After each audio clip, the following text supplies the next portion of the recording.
Selamat sore Tribunnews, berjumpa kembali dengan tribunnews.com dalam program Mahardika, Mahasiswa Berdialektika bersama saya, Sela Latifah Alami. Tribunnews Mahardika adalah forum diskusi kalangan mahasiswa. Kali ini kita akan memilih tema untung buntung kenaikan harga Pertamax. Nah, Tribunnews, baru-baru ini masyarakat dihebohkan dengan polemik kenaikan harga BBM jenis Pertamax. Per 1 April 2022, Pertamina resmi menaikkan harga BBM jenis Pertamax atau RON 92 menjadi 12.500 per liter dari sebelumnya 9.000 per liter. Nah, satu di antara pemicunya adalah konflik Rusia-Ukraina membuat harga minyak dunia naik menjadi 100 US dollar per barel yang sebelumnya berkisar 60 sampai 70 per dolar per barel. Nah, harga kenaikan Pertamax ini diklaim masih di bawah keekonomian Pertamax yang diperkirakan pada April 2022 mencapai 16.000 liter.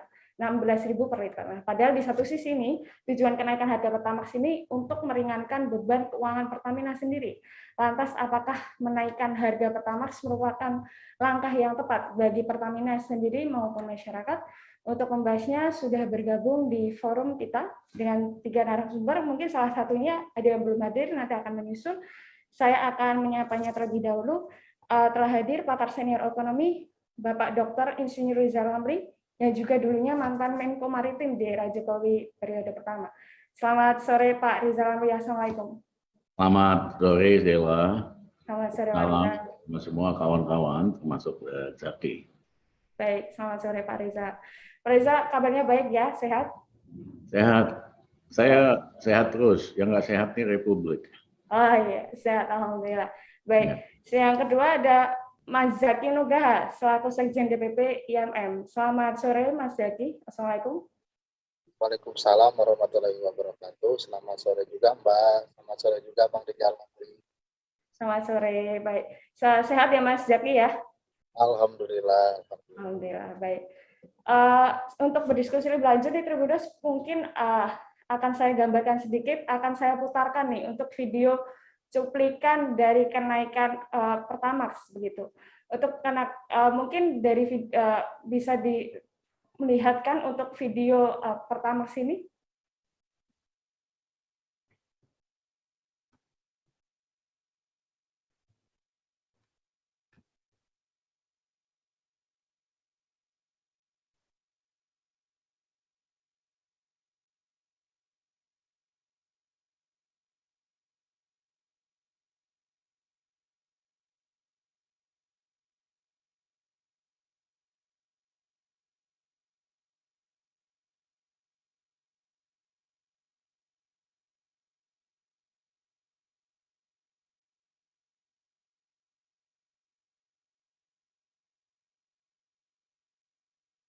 Baik, itu tadi Tribunnews cuplikan soal kenaikan harga Pertamax nih Tribunnews. Nah, ini kan pasti masyarakat juga ikut melihat bagaimana polemik Pertamax ini naiknya yang awalnya sebenarnya beredar kabar sampai 16.000 per liter, tapi akhirnya Pertamina sendiri meresmikannya menjadi 12.500 ya, 12.500. Baik, langsung saja nih, sebelum kita berdiskusi lebih lanjut, Tribunnews perlu saya sampaikan bahwa diskusi hari ini akan ditayang secara live di YouTube dan juga Facebook. Bagi kalian yang ingin mengajukan pertanyaan atau ingin berkomentar bisa langsung mengisi kolom komentar di bawah. Baik, langsung saja.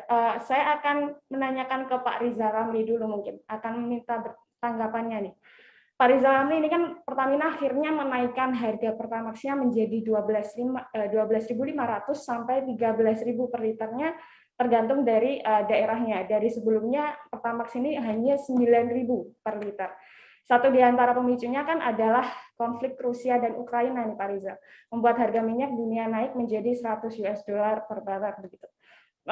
Mungkin saya akan menanyakan tanggapan awal nih dari Pak Rizal. Menurut Pak Rizal nih termasuk setuju atau menolak nih soal kenaikan harga Pertamax sendiri? Silahkan Pak Rizal. Saya kira memang betul ada akibat perang di Ukraina. Tapi jauh sebelum itu Indonesia sejak berapa tahun terakhir produksi minyak mentah Indonesia merosot terus, sehingga kita perlu impor 1,1 juta barrel minyak mentah setiap hari. Nah, kalau harganya $80 per barrel atau $100, ya pasti timbul masalah yang besar.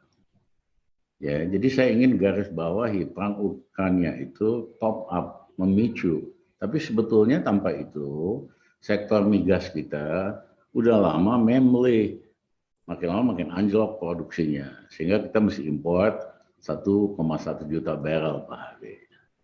Nah yang kedua, 2,5 tahun yang lalu sampai 6 bulan yang lalu, harga minyak mentah kan anjlok turun. Tapi harga BBM di dalam negeri nggak turun, tetap tinggi. Artinya Pertamina harusnya untung cukup gede selama 2 tahun. Karena harga internasional cost-nya turun, harga jualnya dalam negeri tetap tinggi. Nah, harusnya kalau dia untung, dia lakukan efisiensi, hari ini cukup amunisi supaya nggak terlalu naikin gitu loh. Tapi karena Pertaminanya pun tidak ada peningkatan efisiensi selama 2 tahun itu, yang ada jor-joran jadi sponsor ini, sponsor Mandalika lah segala macam. Ya kan? Jadi cost-nya Pertamina itu tidak semakin efisien. Nah, itulah kenapa kita dihadapkan pada masalah hari ini. Nah, apa sih bandingannya? Saya kira bandingan yang paling relevan Malaysia. Malaysia sama kita, import minyak bumi dan gas juga. Dia nggak cukup produksinya. Tapi kok bisa di Malaysia harga Pertamax itu ekuivalen hanya 8.800. Di kita 12.500. Lebih nggak efisien kita gitu. Sama juga dengan harga minyak goreng. Dia kan produsen sawit. Di Malaysia pesen sawit cuma 8.500 per liter. Di kita ya kan udah naik hampir 25.000 gitu loh. Jadi ini yang harus dipertanyakan. Kok bisa Pertamina Malaysia yang kondisinya sama kita membuat harga kebutuhan pokok dan harga BBM itu reasonable. Kok kita nggak bisa? Ya, kenapa? Karena memang mohon maaf, pemerintahnya memang nggak becus ngapa-ngapain, cuma ngomong gede doang gitu loh. Dan seperti saya katakan, ada caranya untuk mencegah hal-hal yang tidak diinginkan itu terjadi. Terima kasih. Baik. Mungkin bisa dijelaskan Pak Rizal, mungkin menurut Pak Rizal sebenarnya untuk mencegah hal itu terjadi itu seperti apa nih Pak? Ya, kan udah diomongin di publik. Pertamina ini sangat tidak efisien, sangat boros. Nah, ketika dia memasang harga dalam negeri yang mahal dibandingin harga internasional, kan dia nguntung banyak selama 2 tahun. Harusnya dia ikuti dengan peningkatan efisiensi Pertamina. Dia nggak lakukan. Ya, sehingga tidak cukup uang. Begitu harganya naik, dia nggak cukup uang buat menetralisir harganya supaya naiknya jangan terlalu tinggi.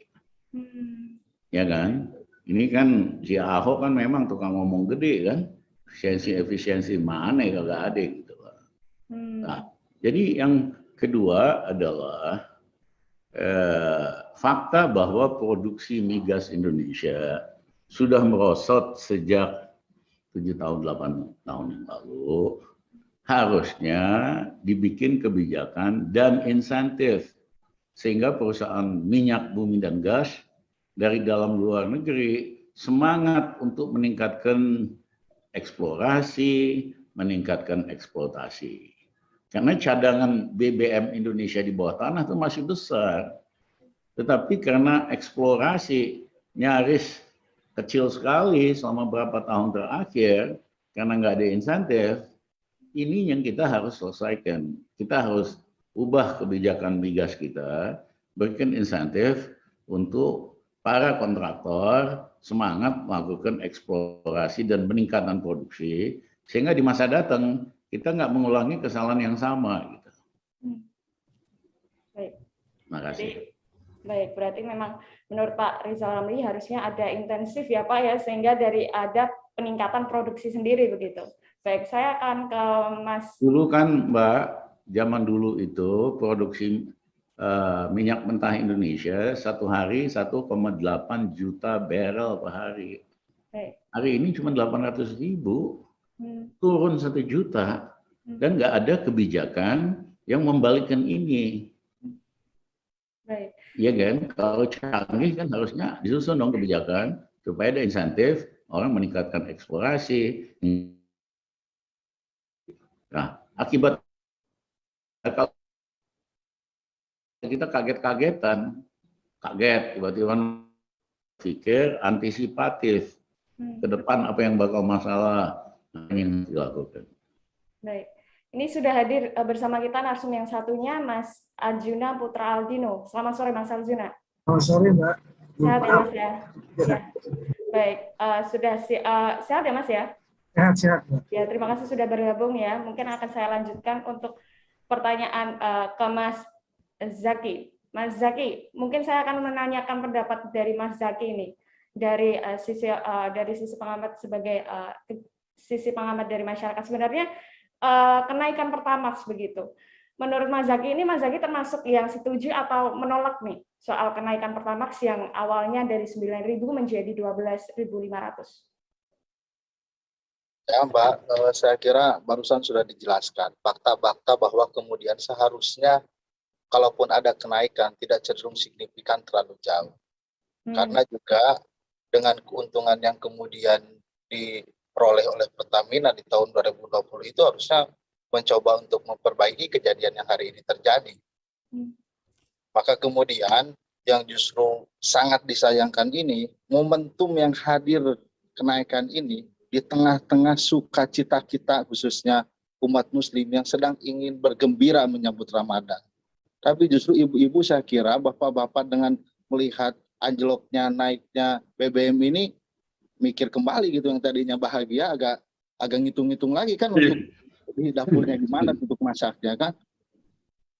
Itu yang pertama. Terus yang kedua juga kan komoditas BBM ini jadi salah satu tolak ukur yang akan mempengaruhi komoditas yang lain. Persoalan minyak goreng yang kemarin juga belum selesai, sebelum Ramadan udah naik, apalagi ini nanti di hari Ramadan, ini akan menjadi beban tersendiri bagi masyarakat. Maka kemudian memang ketidakadilan pemerintah hari ini tercermin dengan jelas dengan berbagai program kebijakan yang saya kira kita lihat bersama. Jadi sen krisis itu memang tidak ada di pemerintah. Dikala misalkan tadi justru minyak bahan bakarnya itu sedang turun, justru di kita dipaksa untuk menyumbang terhadap negara, lantas sekarang ketika naik justru dinaikkan gitu. Dan memang betul yang diungkapkan tadi oleh Bang Rizal Amli. Kita ini tidak substantif menyelesaikan persoalan PR BBM ini kepada hal yang paling mendasar. Terlebih lagi dengan kekayaan sumber daya alam yang kita miliki, yang sesungguhnya itu diperuntukkan untuk kesejahteraan rakyat Indonesia. Tapi justru hal ini tidak dimanfaatkan lebih baik oleh Pertamina, terlebih lagi dikala dia sedang untung-untungnya. Untuk misalkan mensupport eksplorasi sumber daya alam untuk kepentingan rakyatnya. Jadi saya kira saya secara pribadi ini sangat tidak sepakat dengan adanya kebijakan tersebut. Karena sukacita kita menyambut Ramadan ini, apalagi umat Islam ini merasa kurang ini nih. Ibu-ibu lagi mikir nih kan, bapak-bapak juga lagi ngitung nih. Yang tadinya juga gembira pasca COVID 2 tahun nggak bisa mudik, lantas tadinya yang maunya mudik, tapi kemudian kemungkinan biaya kos itu akan keluar lebih besar, biaya sehari-hari, biaya untuk mudik, biaya transportasi, ini bisa jadi nggak jadi mudik. Begitu, Mbak. Baik, menurut Mas Zaki ini kenaikan dari BBM ini malah menjadi momentum jadi satu semua seperti tadi kenaikan dari yang lain, misalnya minyak goreng jadi satu, padahal kita sedang menyambut awal Ramadan gitu ya Mas Zaki ya. Jadi harusnya bukan membuat masyarakat itu sengsara. Baik. Mungkin saya akan ke Mas Arjuna nih. Mas Arjuna yang menyambung tadi apa yang disampaikan Pak Rizal Ramli dan juga Mas Zaki. Mas Arjuna sebenarnya termasuk orang yang setuju atau tidak setuju nih soal kenaikan harga Pertamax. Mungkin ada tanggapan sendiri, silakan. Ya, mungkin saya menambahkan, sebenarnya berbahaya ya kenaikan harga BBM. Oke, mungkin pemerintah bisa mengatakan bahwa konsumen dari Pertamax itu kelas menengah atas, misalnya seperti itu. Tapi kalau kita lihat, ini kan harga energi itu kenaikan ini ada efek domino ke depan. Ini yang berbahaya menurut saya. Ada efek domino, misalnya tentu bukan hanya orang kelas menengah atas yang menggunakan Pertamax gitu, tapi juga ada beberapa misalnya fungsi-fungsi distribusi dari ekonomi yang juga menggunakan bahan bakar ini gitu. Yang kita takutkan itu ada efek domino yang kemudian bisa menggerus daya beli lebih keras lagi. Kan ini sudah harga minyak goreng naik, ini harga Pertamax naik. Nah terus menerus seperti ini, efek domino terus semakin muncul, itu akan menggerus daya beli secara signifikan. Nah apalagi ini mau momentum Lebaran ya misalnya, itu berbahaya sekali. Saya takutnya pemerintah semakin tidak bisa mengontrol. Itu yang pertama. Yang kedua, saya sepakat dengan Pak Rizal tadi. Pertamina ini kalau untung, investasinya itu nggak ada hubungannya dengan bisnisnya. Gitu. Misalnya, juga banyak Pertamina itu mendapat penugasan, misalnya di pemulihan ekonomi nasional. Itu besar sekali yang dimandatkan ke Pertamina, tapi tidak ada kaitannya dengan bisnisnya. Nah ini yang problem. Jadi pemasukannya oke, tapi pengeluarannya itu nggak ada kaitannya dengan investasi di bidang bisnisnya. Kalaupun misalnya ada, mungkin kita bisa hitung lagi efisiensinya seperti apa. Nah itu yang kalau kita soroti akhir-akhir ini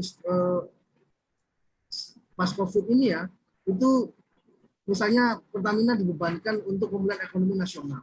Tadi Pak Rizal juga menyampaikan untuk Mandalika. Itu kan nggak ada kaitannya dengan bisnis BBM gitu. Nah ini yang problem. Terus gimana cara mengembalikannya gitu? Apalagi misalnya katakanlah kembalikannya butuh jangka waktu yang lama. Padahal harga minyak sudah naik misalnya seperti itu. Nah ini kan membuat keuangan Pertamina ini sendiri nggak bisa sehat kalau seperti ini terus dipacu untuk hal yang di luar core bisnis Pertamina. Itu mungkin. Baik.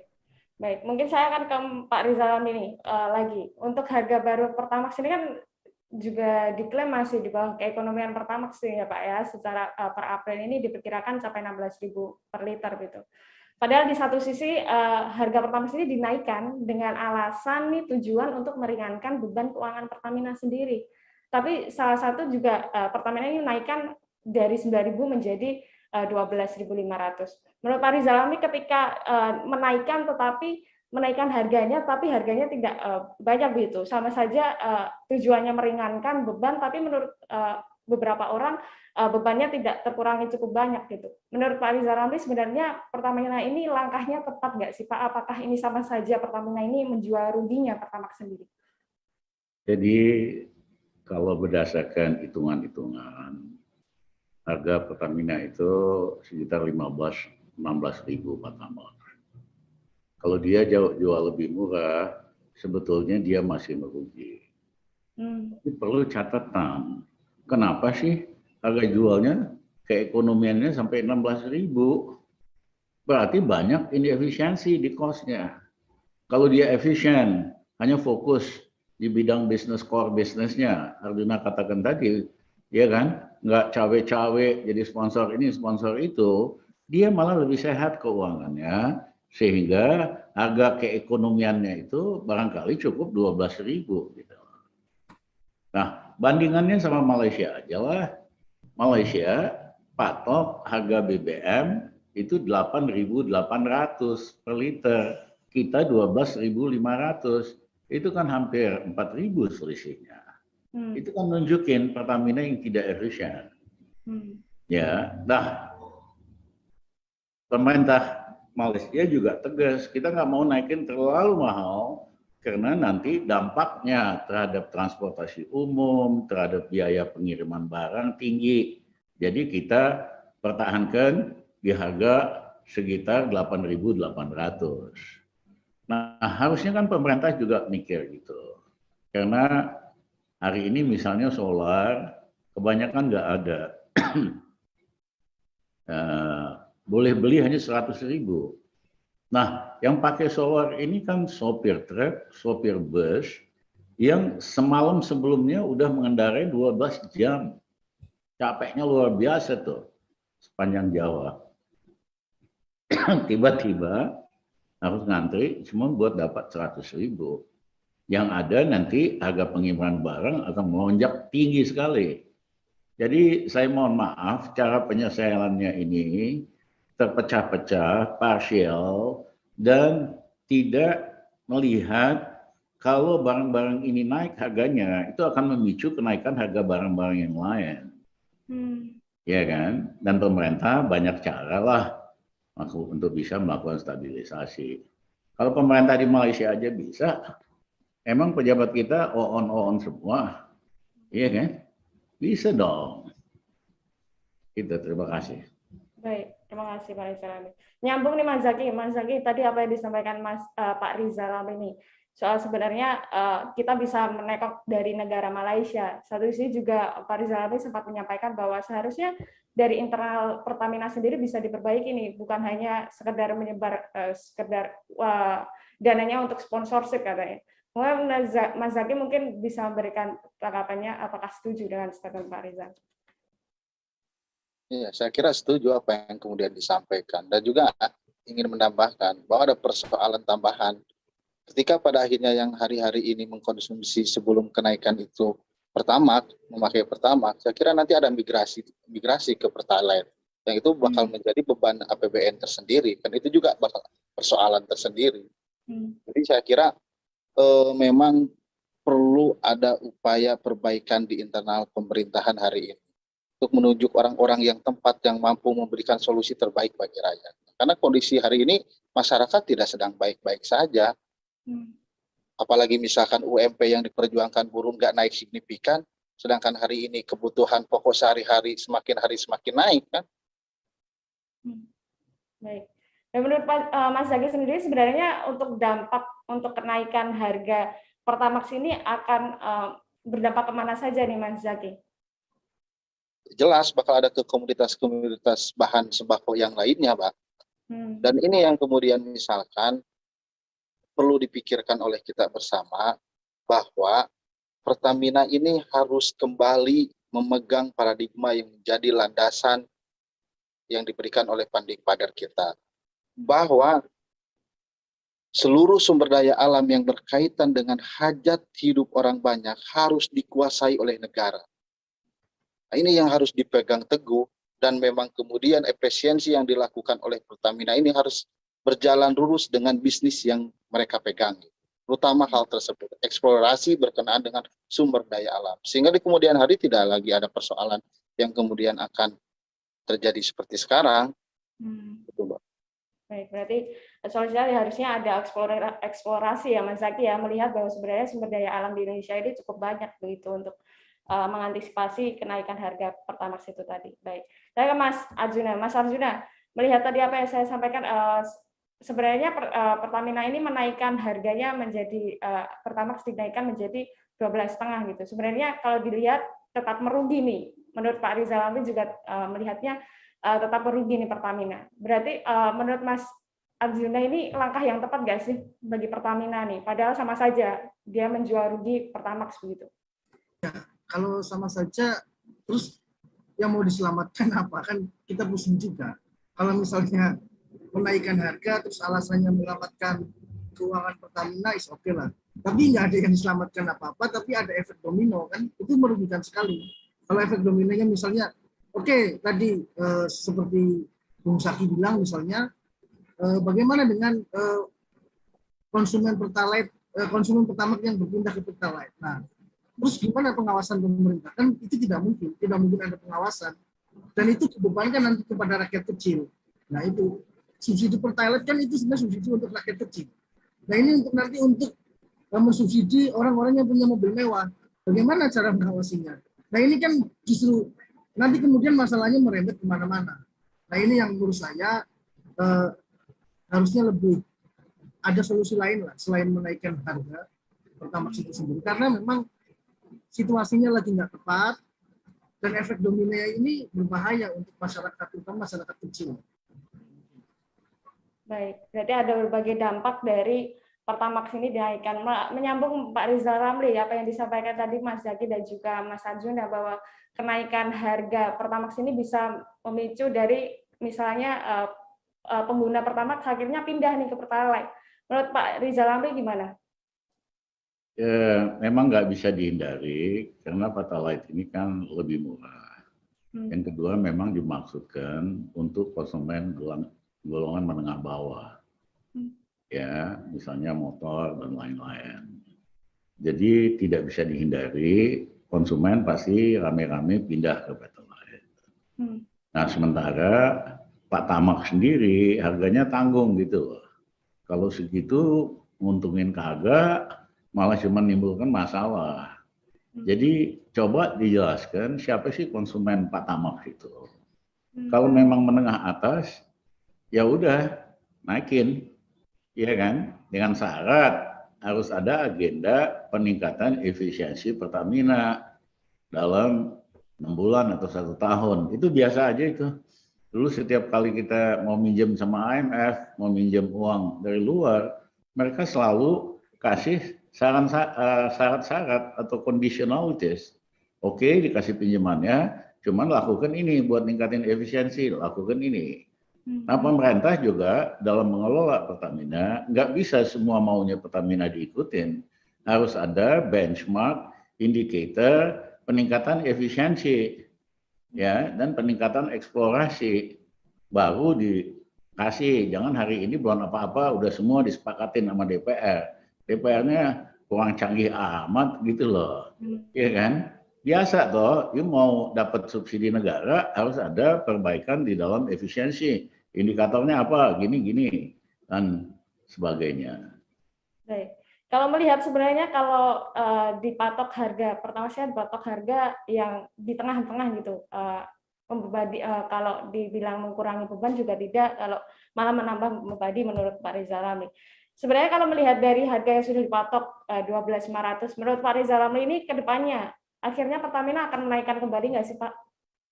Ya, kalau lihat pada harga sekarang, melihat bahwa Pertamina tidak ada upaya buat ningkatin efisiensi, pasti nanti bakal naik lagi. Bisa bakal naik ke 15.000, 16.000 gitu. Dia kan hanya bisa turun kalau dia ada perbaikan di dalam efisiensi. Direksinya mana coba ngomong peningkatan efisiensi? Kan kagak ada. Indikatornya apa? Kan nggak ada. DPR-nya juga cuek aja, main iya-iya aja. Ya, jadi nggak ada pilihan, nanti dia minta lagi naik yang lebih tinggi. Makanya kami minta DPR audit dulu Pertamina. Identifikasi di mana sumber-sumber ketidak efisien. Termasuk yang masuk yang bukan bisnisnya. Ya kan? Dan dalam waktu 1 tahun ada target kuantitatif supaya efisiensi naik gini-gini. Sehingga harga 12.500 itu sustainable, masuk akal gitu. Nah, kalau efisiensi nggak dinaikkan, otomatis mereka nanti minta lagi tuh naik ke 15.000 atau 16.000. Baik. Pasti akan naik kalau misalnya tidak ada peningkatan efisiensi ya Pak Rizal Ramli ya. Baik. Ke Mas Zaki, menurut Mas Zaki gimana nih kalau melihat nih sebenarnya harga yang dipatok, kalau dibilang untung Pertamina juga enggak, dirugi juga enggak. Sebenarnya menurut Mas Zaki, apakah nantinya Pertamina juga akan bakal dinaik, menyambung apa yang disampaikan Pak Rizal Ramli, harusnya ada peningkatan efisiensi begitu? Ya Mbak, jadi perbaikan di dalam itu menjadi salah satu hal yang paling penting, itu yang pertama. Terus yang kedua juga, kalau misalkan dalam pikiran saya, jangan terlebih dahulu menaikkan dalam kondisi hari-hari ini. Lebih baik itu menjadi beban APBN sembari memperbaiki. Karena efek pasca kenaikan ini kemana-mana ini. Dan yang bakal terdampak itu ya rakyat itu sendiri. Dan mayoritas rakyat hari ini sedang dalam kondisi yang tidak baik-baik saja. Ya saya kira pemerintah harus mengambil alih proses itu, disupport oleh APBN supaya Pertamax ini tidak naik. Karena efeknya itu akan lebih besar dan akan lebih merugikan, akan menimbulkan persoalan-persoalan lain yang justru ini menyengsarakan. Itu Mbak. Baik. Mas Arzina, menyambung dari Mas Zaki ini, sebenarnya karena tadi yang disampaikan harusnya ada peningkatan efisiensi.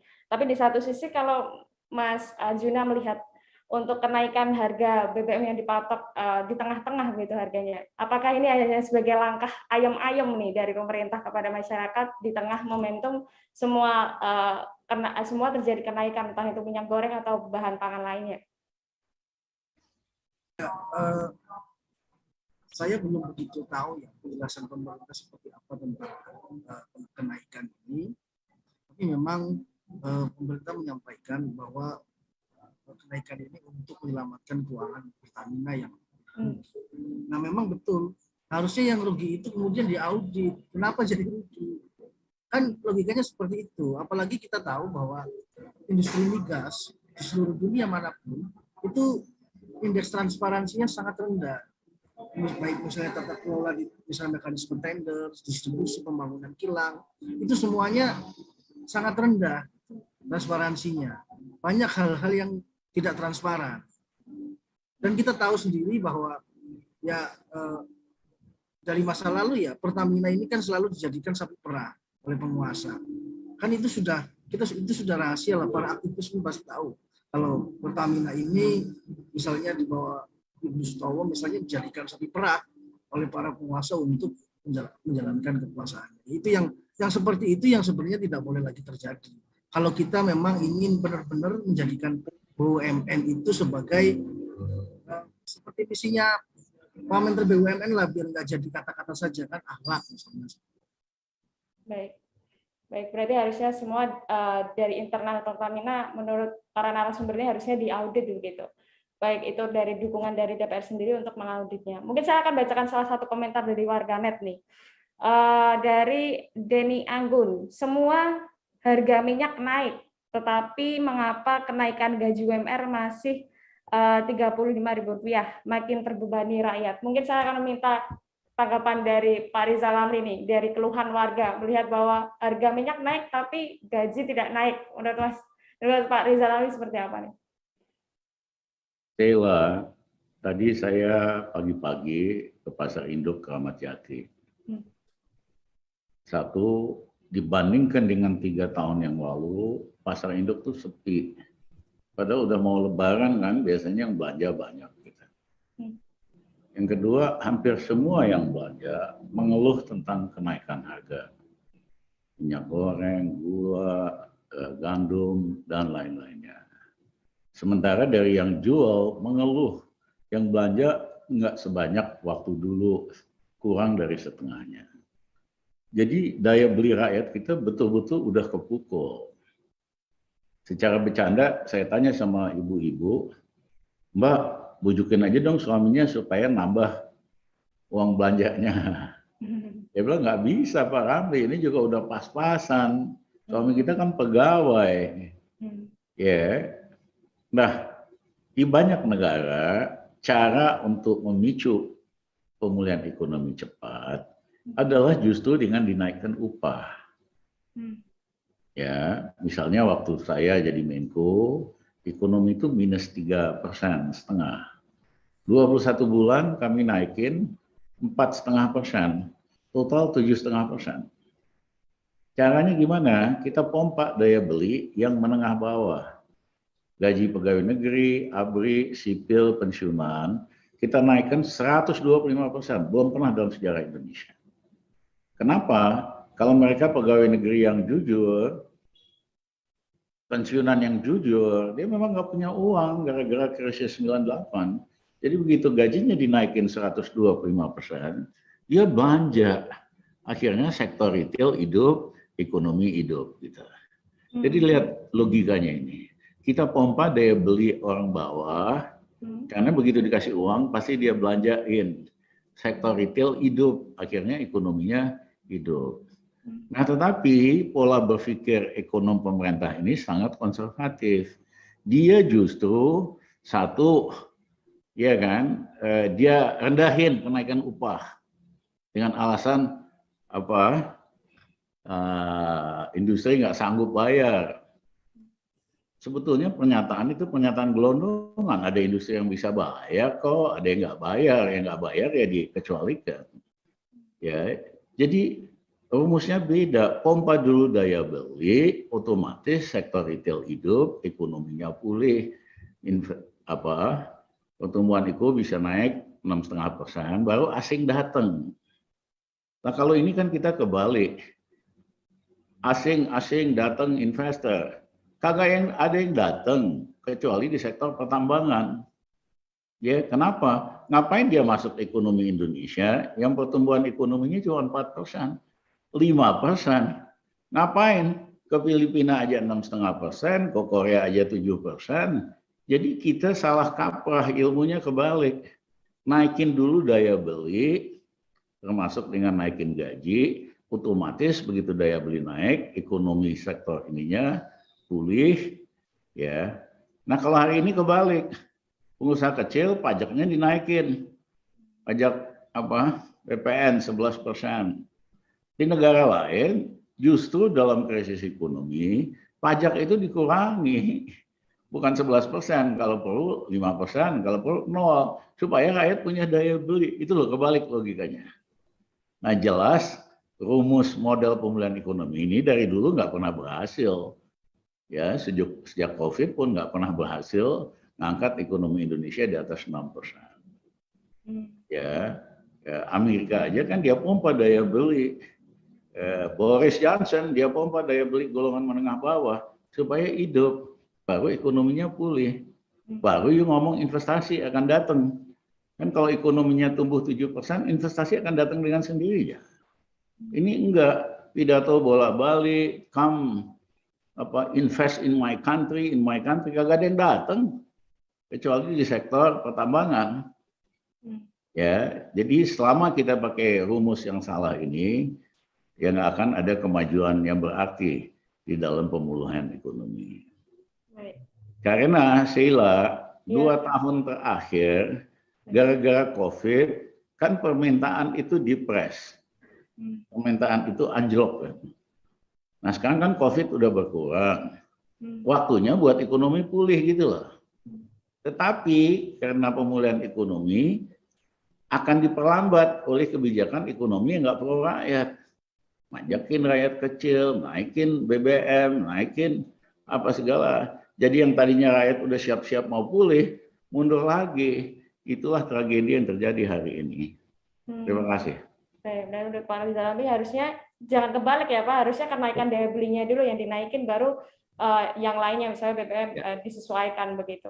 Baik, menurut Mas Zaki, tadi apa yang disampaikan Pak Rizal Ramli, sebenarnya skema yang dilakukan pemerintah ini kebalik menurutnya.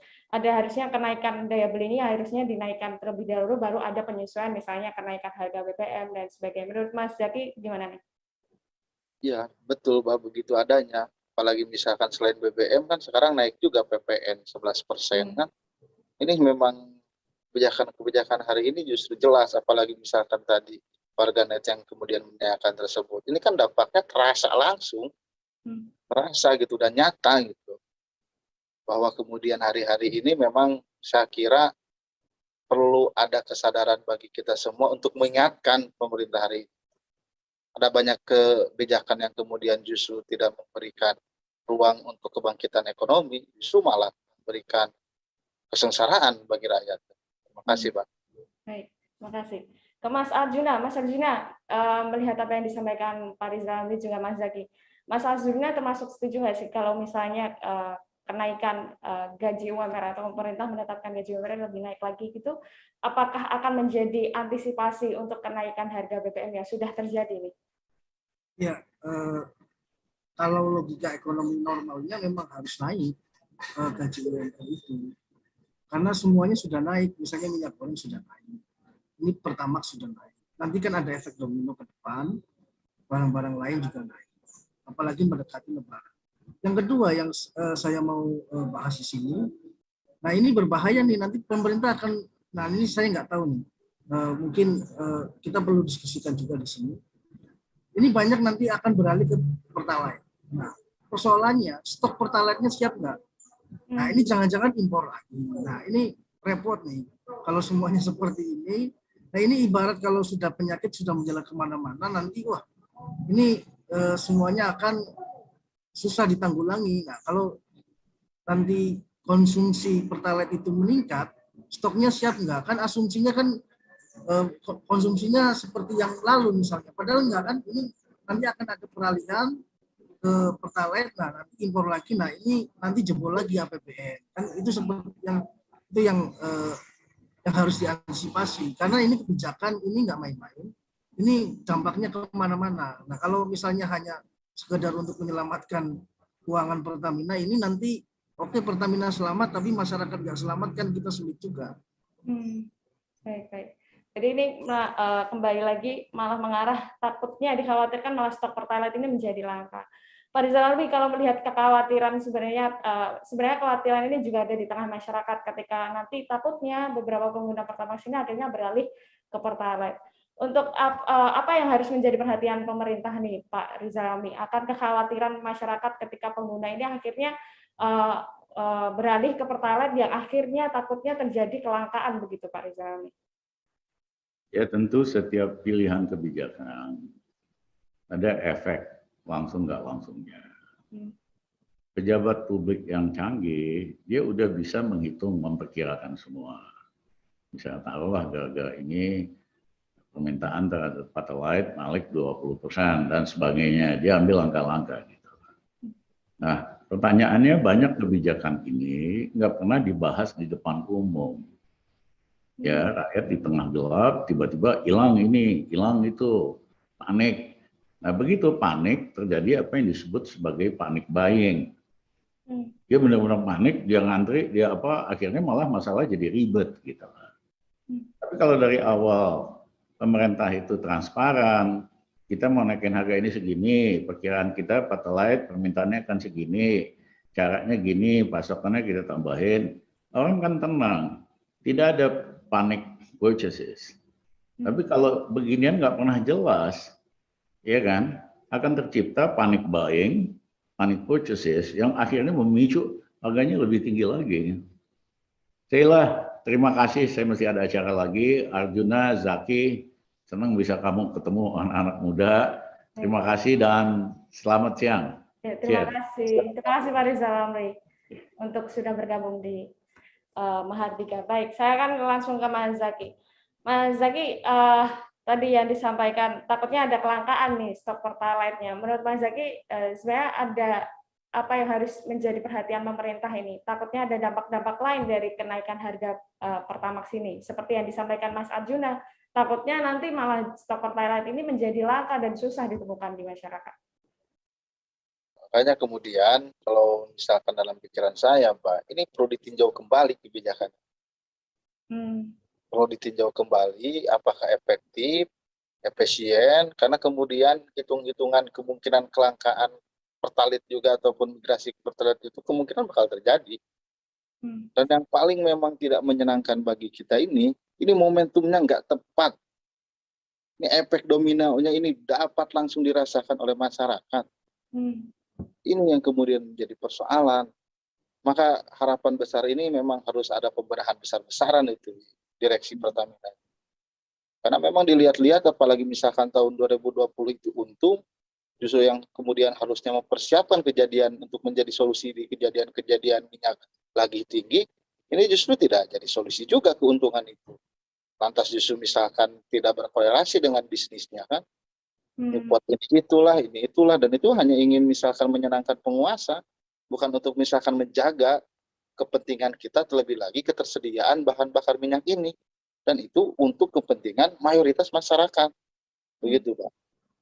Menurut Mas Zaki sebenarnya tadi kan sempat disampaikan Pak Rizal Ramli, sebenarnya kebijakan ini juga kurang didengar masyarakat umum. Mas Zaki termasuk setuju nggak, Mas? Gimana Pak? Bagaimana tadi yang disampaikan Pak Rizal Ramli sebelumnya, ketika kebijakan kenaikan harga Pertamax ini tidak diumumkan secara kepada masyarakat sehingga tidak transparan begitu. Mas Zaki termasuk setuju atau tidak? Ya, ini nggak transparan ini, nggak transparan. Misalkan memberikan pandangan terkait dengan betul-betul persoalan yang sedang dihadapi mengenai bahan bakar minyak ini gimana kan nggak transparan juga. Kan memang ini jagonya. Hari-hari ini pemerintah itu jago-jagonya tiba-tiba aja gitu, tiba-tiba naik kan, akan kita dinabobokan dengan hal yang lain. Nanti kemungkinan ini ketika rame-rame begini ada isu apa lagi, ini ada isu apa lagi. Baik. Ini yang perlu kita sikapi bersama saya kira di persoalan terkait dengan bahan bakar minyak ini, untuk membangun kesadaran, membangun kekuatan, untuk sama-sama saya kira perlu diingatkan pemerintah. Baik. Menurut Mas Arjuna nih, tadi apa yang disampaikan sebenarnya Pak Rizalmi dan juga Mas Zaki, sebenarnya kurang transparansi nih ketika kebijakan Pertamax ini naik tiba-tiba, masyarakat juga kaget, padahal di satu sisi juga ada kenaikan yang lain seperti minyak goreng. Mas Arjuna, bagaimana tanggapannya? Ya, pemerintah kan alasannya adalah beban keuangan Pertamina yang cukup tinggi. Kenapa dia harus menaikkan harga Pertamax? Artinya keuangan Pertamina tidak lagi mampu mensupport selisih harga pasar dengan harga yang harus diberikan oleh Pertamina kepada masyarakat. Nah, pertanyaannya tahun 2021 itu Pertamina mencatat laba positif misalnya. Nah, itu kenapa ada alasan lagi kemudian ada beban keuangan yang tidak mampu. Nah, ini labanya kemana? Nah, ini yang harus diaudit. Tadi mensitir pendapat Pak Rizal Ramli, ini yang harus diaudit. Ini yang harus terbuka kepada masyarakat. Ini labanya kemana? Atau jangan-jangan ada penugasan-penugasan dari pemerintah seperti pemulihan ekonomi nasional, Mandalika misalnya. Itu yang tidak ada kaitannya dengan core bisnis Pertamina. Sehingga ketika dia dihadapkan masalah baru, misalnya masalah karena adanya perang Rusia-Ukraina, meningkatnya harga minyak dunia, dia kelabakan, kondisinya nggak siap. Nah, ini yang harus diaudit. Jangan seperti ini terus dong, kan gitu. Nah, ini berbahaya karena investasinya tidak kaitannya dengan core bisnisnya, itu yang harus kita fokuskan. Ini berbahaya kalau misalnya semua BUMN seperti ini, kan bagaimana? Nah, ke depan misalnya ada naik harga beras, ada naik harga cabai, harga pangan. BUMN pangan kemudian kelabakan karena banyak penugasan yang bukan di wilayahnya, kemudian menggunakan keuangan atau pendanaan dari si BUMN ini. Nah, ini kan tidak sehat untuk pengelolaan keuangan sebuah korporasi. Itu mungkin, Mbak. Baik. Baik. Terima kasih, Mas Arjuna. Kita sudah di penghujung acara, mungkin saya akan meminta closing statement-nya nih, mungkin dari Mas Zaki Nugraha dulu. Mas Zaki, melihat polemik dari kenaikan harga Pertamax ini menuai pro dan kontra di tengah masyarakat, lalu ada alasan dari Pertamina sendiri untuk meringankan beban Pertamina sendiri, tapi sebenarnya di tengah-tengah ambang begitu. Dan juga melihat dari dampak yang akan bisa saja terjadi ke depan dari kenaikan harga BBM. Mungkin ada catatan sendiri dari Mas Zaki kepada pemerintah atau mungkin masyarakat di sana. Silakan Mas Zaki. Ya, yang menjadi catatan saya di dalam sesi akhir ini, yang harus diselamatkan itu rakyat banyak, bukan hanya satu lembaga pemerintahan atau unit bisnis pemerintah. Logikanya kan sekarang ini yang hanya menyelamatkan satu badan usaha, tapi dampak dari itu kan yang dikorbankan ya masyarakat banyak. Mungkin itu, Bang. Jadi catatan saya gitu dalam diskusi sore kali ini. Baik, terima kasih Mas Zaki. Saya akan ke Mas Arjuna. Mas Arjuna mungkin bisa memberikan catatannya ini untuk kepada pemerintah mungkin soal kenaikan harga Pertamax ini dan juga melihat dampak ke depannya bisa saja terjadi misalnya stok Pertalite yang bisa menjadi langka atau kenaikan dari barang yang lain. Mungkin apa yang menjadi catatan dari Mas Arjuna? Ya, catatan dari saya. Pertama, tata kelola keuangan dari Pertamina yang menurut saya harus transparan. Karena memang dari berbagai macam indeks, misalnya indeks dari IT misalnya, indeks transparansi industri ekstraktif, itu perusahaan migas di Indonesia itu memang sangat rendah transparansinya. Terutama salah satunya adalah Pertamina. Nah, tata kelola ini kemudian dia tidak bisa mengelola laba yang kemudian bisa berdampak positif terhadap kinerja korporasi.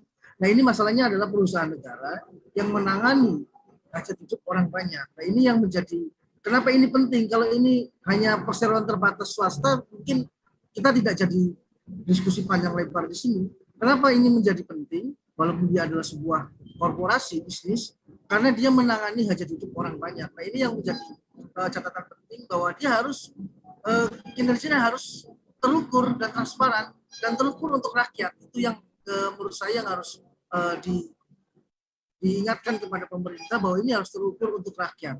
Karena memang tanggung jawabnya adalah tanggung jawab kepada masyarakat. Karena uang yang dia kelola pun adalah uang dari masyarakat yang dia harus maksimalkan dengan baik-baik untuk pelayanan kepada masyarakat yang prima juga.